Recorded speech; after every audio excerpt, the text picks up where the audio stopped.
when I read this headline. Coffee, dispatch girl, my heart sank. My mother works in an office and I know what it's like to be invisible. This video isn't for views, it's a story based on real feelings and situations that real people find themselves in. All names, companies and addresses are of course fictional. I just want you to recognize yourself in this and never let anyone treat you this way again.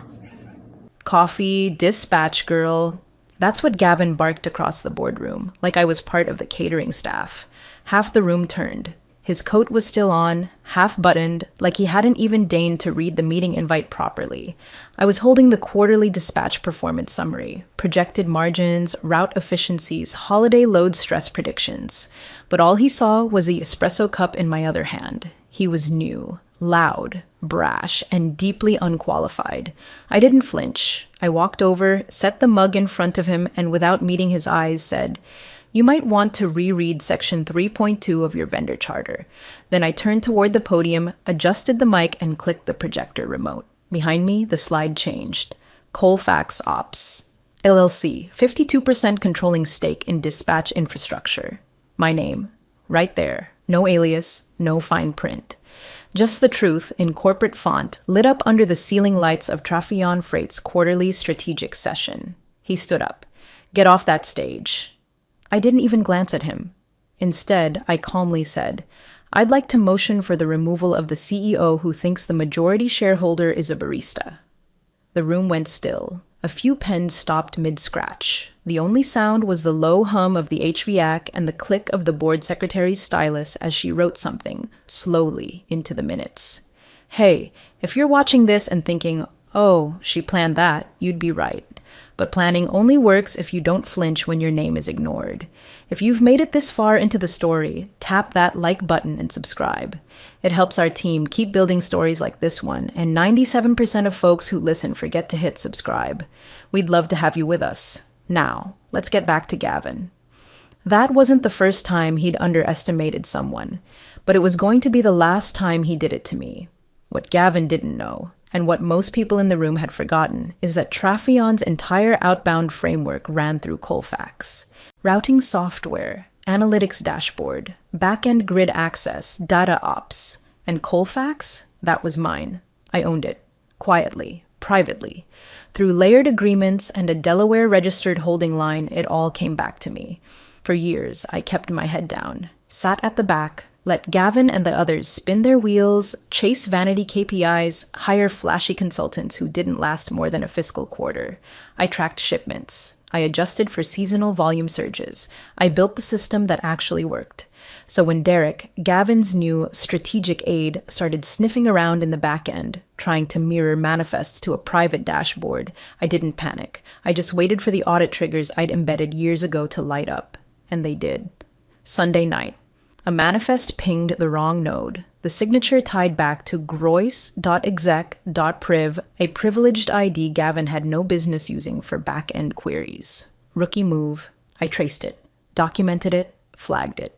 Then I sent a short email. Noticed unusual access patterns from your ID. Please review section 3.2 of the vendor charter for acceptable use. I didn't get a response. I didn't expect one. Not from someone like Gavin, but I did get something better. The moment he opened his mouth, tried to humiliate me in front of everyone, thinking I was someone's assistant, thinking the mug I carried meant I had no stake in the room. That was the cue. He handed me the script. All I had to do was read it out loud, with receipts. As I stood at the podium, the projector rotated through the rest of the slides. Ownership structure, vendor lock clauses, SLA control gates. Everything Gavin had apparently never read or had arrogantly ignored. No one interrupted me, because in a room full of people who talked too much, I had built the thing that worked silently, the thing they needed. And I was done sipping in silence. On Monday morning, I walked into the boardroom with the same steps I'd taken every quarter for the past 6 years. Same beige carpet, same stale air, same half-awake executives pretending to read charts while scrolling their phones. I set down the performance metrics, dispatch timing, route compression, fuel deviation on the side table like I always did. Gavin was mid-conversation with a guy from legal, talking loudly enough for everyone to hear, some joke about cutting redundancies before Q3. Then he looked up, scowled, and snapped, Coffee, dispatch girl, leave the charts for someone who matters. There was a moment, just a fraction of a beat, when I saw two senior board members blink, not in surprise at his words, but at who they were aimed at. He had no idea. Not who I was, not what I owned, not what room he was standing in, metaphorically speaking. Because while his mouth ran hot, his company ran cold, on systems, contracts, and infrastructure built and maintained by Colfax Ops LLC, the quiet vendor he never thought to Google, the one holding the software his entire freight pipeline depended on. And I owned it. I didn't correct him. I didn't bristle. I didn't do that thing people expect when someone's publicly insulted. I just walked over, placed the espresso gently in front of him, ceramic, no lid, and leaned in slightly so only he could hear me. You might want to reread section 3.2 of your vendor charter. Then I turned my back to him and walked, slowly, without a pause, toward the podium. My heel clicked once on the polished floor, twice. And just before I reached the microphone, the wall behind me lit up. I'd triggered the projection cue from my tablet before walking in. It was time to the second. Not out of vanity, out of precision. Because if Gavin's mouth was going to dig the hole, I wanted the whole room to see how far down he was standing. Slide 1. Trayfion Freight. Dispatch Architecture Control Matrix. Slide 2. Colfax Ops. LLC. Service License and Infrastructure Routing Rights. Slide 3. Ownership Ledger. Line 1. Majority Stakeholder. 52%. J. Calder. My name. No alias, no holding shell, just me. You could hear it, the slight shift in posture. Chairs creaked, pens stopped tapping. I could feel Gavin staring at the screen, but I didn't turn around. I just adjusted the mic and waited for the room to settle. This wasn't revenge, it was accounting. He had spent his first week posturing around the office like a man with authority. He brought in his own people, dismissed longtime staff, and issued new cost-cutting protocols without consulting operations. One of his memos had tried to reduce outbound coverage to 36% of its usual Q2 footprint. He didn't understand that you can't ship 120% of product on 36% of routes and still hit performance benchmarks. But none of that bothered me. What did? The access logs. I'd seen him, or rather, his assistant Derek, trying to extract code from the back-end dispatch logic, trying to mirror live manifests, probably for some flashy demo to investors, pretending he'd revolutionized our ops platform. They had no clue the dashboard was contract-locked, watermarked, and encrypted with quarterly rotated keys only I issued. I gave him a chance.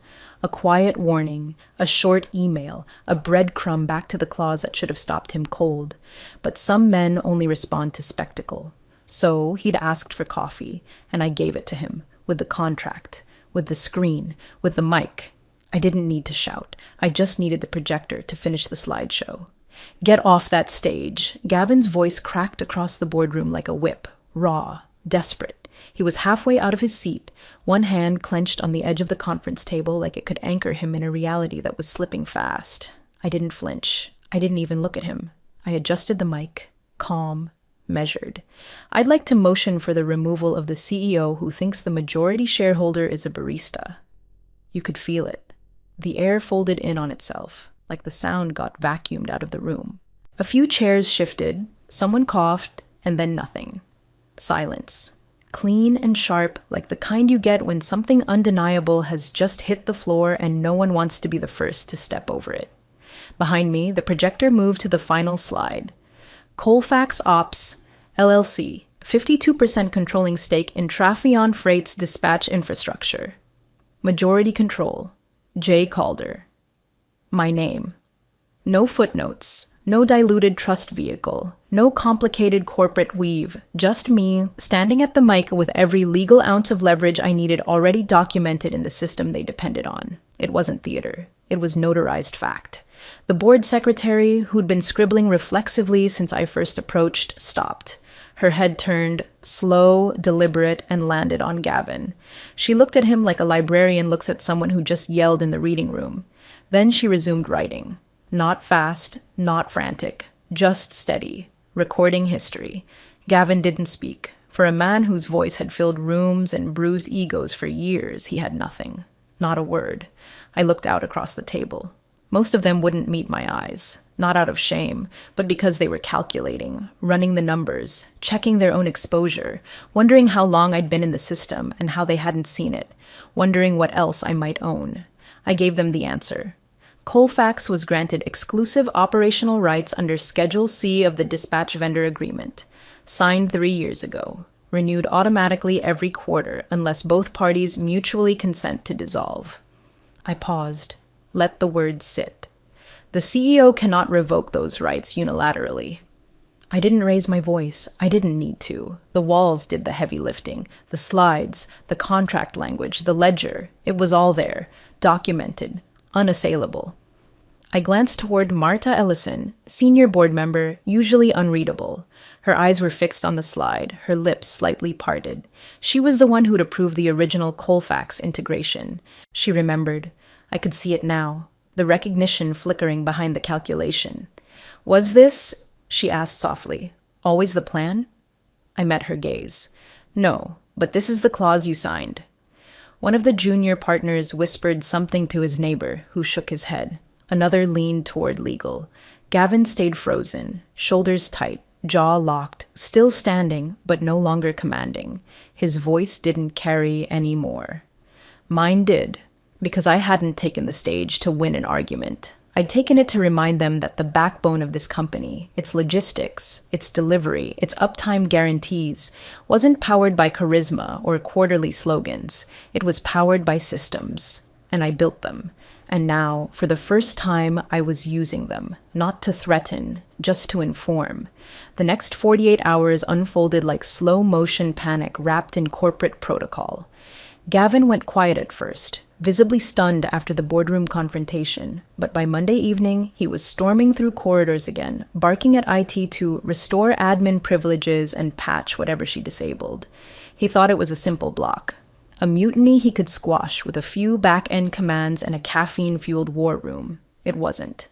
At 6:12 a.m. Tuesday, the dispatch grid went dark. Every schedule, every route plan, every predictive optimization script, gone. The interface booted, then froze. Terminal error logs spat out flags the engineers didn't recognize.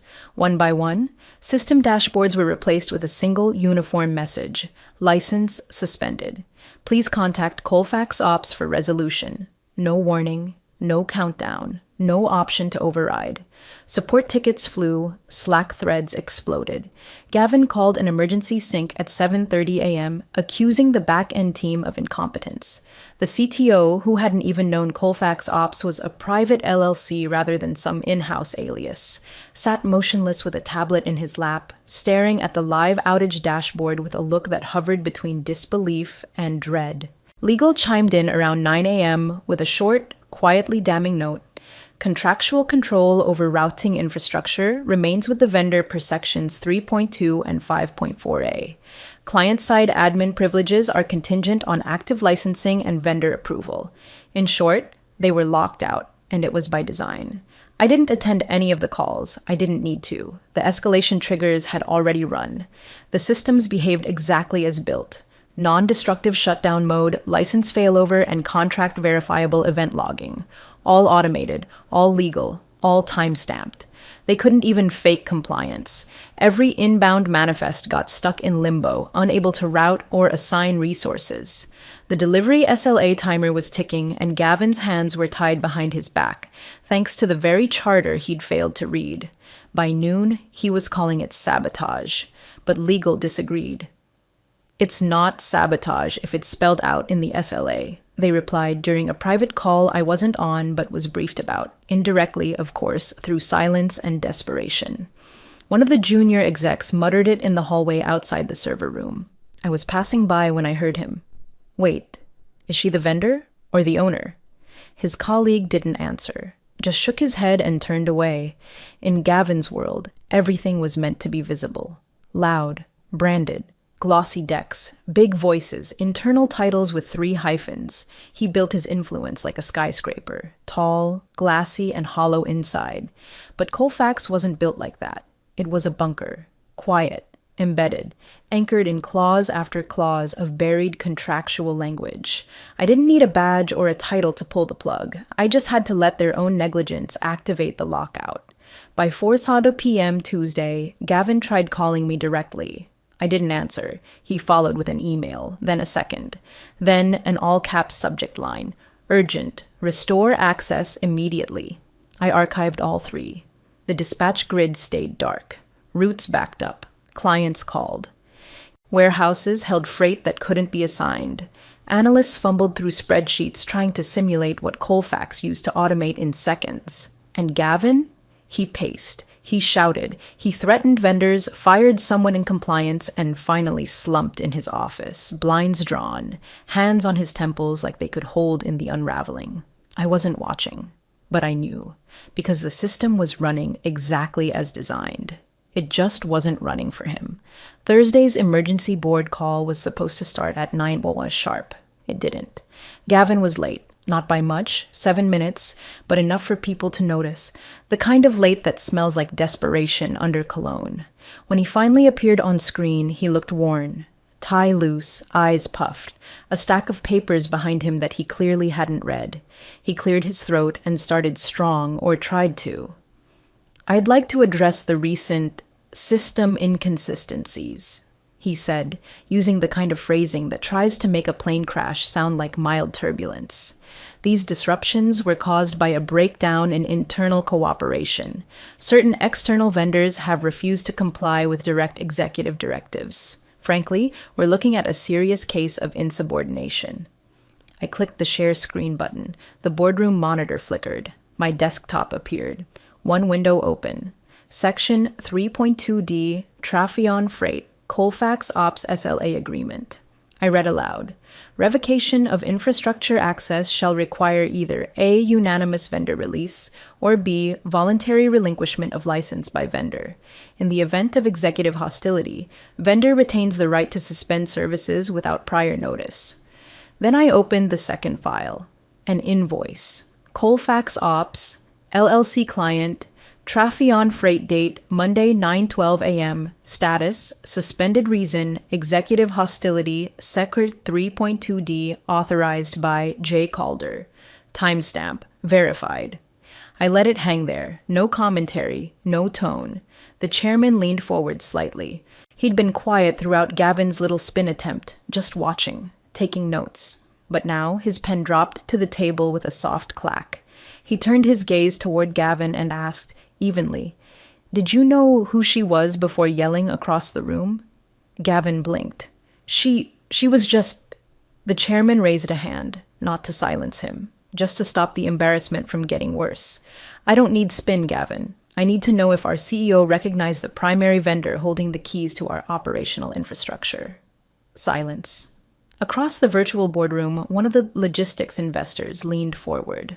"I'd like to ask why there was no due diligence performed before attempting unilateral platform overrides. Surely someone on Gavin's team reviewed the SLA terms?" Someone else added, "Did legal sign off on the attempted credential reset?" The legal rep, a pale man named Ortiz, cleared his throat. "We were not informed of any override attempts prior to Monday morning. We issued a compliance hold once the SLA documents resurfaced." Once they resurfaced. Because Gavin had buried them, or ignored them, probably both. I didn't speak. I didn't need to. I just moved to the next slide, a side-by-side of the SLA, the access logs, and the internal memo Gavin had circulated that same day demanding immediate recontrol of routing infrastructure. That memo now looked like a signed confession. I zoomed in on one line, Gavin's words, "Reclaim admin rights. If that vendor pushes back, fire her." He hadn't known who I was. He hadn't known what I was. The board call went dead quiet again. Not out of shock this time, but calculation, shifting allegiances, people who once laughed at Gavin's jokes now watching his career fall in real time. No one wanted to be the last person defending the man who threatened the foundation under their quarterly bonuses. Gavin tried to speak. "Let's take a motion," the chairman cut in. "Emergency vote to suspend CEO Royce pending formal conduct review. All in favor?" Hands went up, on screen and in room, one by one, no hesitation, except Gavin's. He didn't vote, because he knew it was already done. The screen froze briefly as the vote tallied, then a soft chime. Unanimous. I didn't smile, I didn't lean back, I just stopped screen sharing and said quietly, "A reinstatement roadmap is available. It requires 2 signatures. One is mine." No one asked who the second was. They already knew. Gavin didn't go quietly. After the emergency vote, he stayed behind in the office that was no longer his in anything but name, stripped of authority but not access. Yet. That thin, in-between space where ego thrashes before reality takes over. By Friday morning, he had a plan. A bad one, but a plan nonetheless. He brought in Atlas Signal, some glossy third-party logistics provider he'd worked with during his fintech days. Big on buzzwords, weak on back-end stability. Their rep showed up with a 2-slide proposal and a cocky grin promising seamless plug-and-play integration and modernized dispatch flow with AI-driven route intelligence. It would have been laughable if it weren't so predictable. They tried to hook into the system. They failed before the handshake completed. Every integration attempt pinged Colfax's secure gatekeeping protocol. Blocked. Logged. Denied. Not just by username or IP, but by clause. Each module, each subsystem, each line of code had been escrowed quarterly under Delaware jurisdiction. No changes without majority vendor consent, and no vendor consent without me. The system didn't even blink. By noon, the Atlas Signal team was rerouted to a waiting room with no Wi-Fi. The rep called it a hiccup in legacy infrastructure. One of our senior engineers corrected him. "No, that's a clause enforcement." Meanwhile, Gavin paced. He was still using his old credentials, trying to escalate requests through IT like nothing had changed. His commands failed. His support tickets got bounced. One marked urgent critical transfer request was rerouted to a decommissioned queue I'd shut down 18 months ago. The auto reply? "This system is no longer active. For continuity support, please contact the infrastructure vendor you threatened." The CFO finally walked down the hall, knocked on my office door, and stood in the doorway with a resigned expression. "I assume you're aware of the third-party attempt?" I nodded but didn't look up from my laptop. He hesitated, then sighed. "You know he screamed at the person holding our backbone infrastructure?" I did. "Every module," I said calmly, "is secured by quarterly escrow, the same process you signed off on." He nodded, as if hearing his own name read aloud in a deposition, then quietly asked, "What happens now?" I turned my monitor slightly so he could see. The screen displayed a reinstatement roadmap, clean, simple, color-coded. One column listed the required continuity conditions: ethics review, admin credential wipe, contract reaffirmation. The others showed pending signatures. Mine was already there. The second line? Blank. I didn't say anything else. He didn't ask. He just nodded and left, rubbing his temple like he could already hear the next investor call spiraling. From my window, I watched the Atlas Signal team pack up and leave. Fast. No handshakes, no great meeting, just suitcases and silence. By end of day, 3 different execs tried to call me. I let them ring. One of them even sent a gift basket, macarons, a card that said, "Thank you for your patience." I left it at reception. They were learning. Slowly, painfully. This wasn't about a coffee, or a boardroom, or even Gavin. It was about control. And every time they tried to wrest it back, the code reminded them whose name sat at the top of the architecture, not out of revenge, out of design. By the time Monday rolled around, Gavin's name had vanished from the executive schedule. His badge was deactivated. His office was locked, twice after he tried to accidentally slip past security that morning under the pretense of retrieving his watch. Legal had framed his exit as a conduct review, but the silence that followed told the real story. No one expected him back. The board moved quickly. Marta Ellison was appointed interim chair, and unlike her predecessor, she didn't waste time pretending to be impressed by titles or theatrics. She called me that afternoon. No assistance, no preamble. Just her voice on the line. "I believe you know where we stand," she said. "What I want is continuity." She didn't need to define it. She meant, stop the bleeding, get the grid back online, patch investor confidence, do it fast, and don't make us ask twice. I'd already anticipated the request. By the time she spoke, I had the reinstatement roadmap queued and ready to send, clear language, step-by-step recovery, compliance guardrails for every handoff.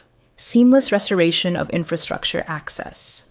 But 2 signatures were required for execution, mine and the CEO's. The new form listed both lines. I signed mine immediately. The second line? Left blank. I included a short note under it, pending humility. Marta didn't question it. She didn't need to. Her silence on the call said everything. She understood what that line really meant, what it represented. It wasn't vengeance. It was balance, accountability, a reminder that systems, no matter how silent or efficient, are built by people. And when those people are insulted, dismissed, or treated like they don't belong in the room, well, sometimes they write the charters too. She asked if I'd consider stepping in as acting COO. I declined. That's not my lane, I said. I don't need an office to run what's already mine.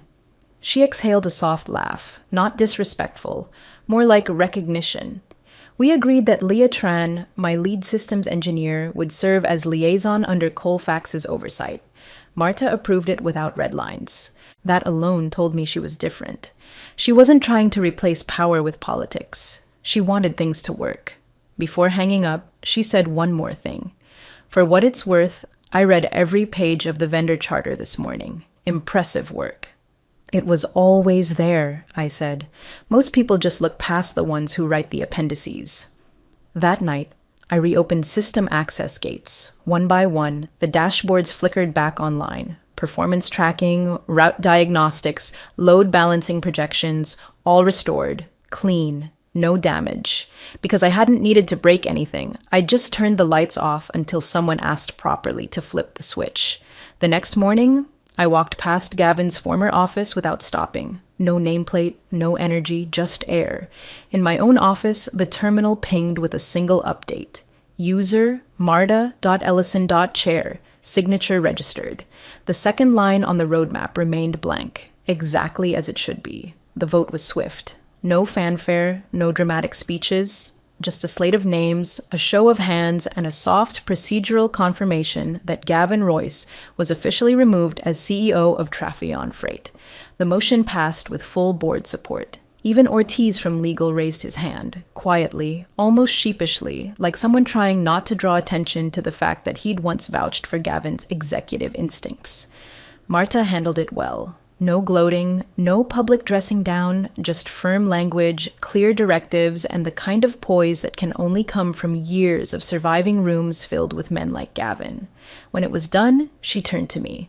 "We'd like to offer you a seat on the board." I didn't hesitate. "Thank you, but no." She blinked. "May I ask why?" "I built the system, not the table," I said, "and I'd rather focus on keeping it running." What I didn't say out loud was this. I had no interest in proximity for validation. They were offering me something I already held, control. But they were only offering it now, when the lights had flickered, the freight had stalled, and the investors had started to sweat. I didn't need the title. I had the leverage. Instead, I made a counteroffer. "I'll reinstate the infrastructure fully under one condition," I told them. "Leah Tran becomes your liaison. She reports directly to Colfax, not the board. All back-end decisions route through her." There were a few side glances around the table. Someone muttered something about unusual structure. Marta just nodded. Done. Leah was 29, sharp, relentlessly methodical. She had sat 2 desks away from me for 4 years without once asking for credit, and had quietly overseen the build-out of the latest routing AI that had cut transit delays by 18%. She didn't crave the spotlight. She craved the integrity of a system that worked. I trusted her more than I'd ever trust another Trafion exec.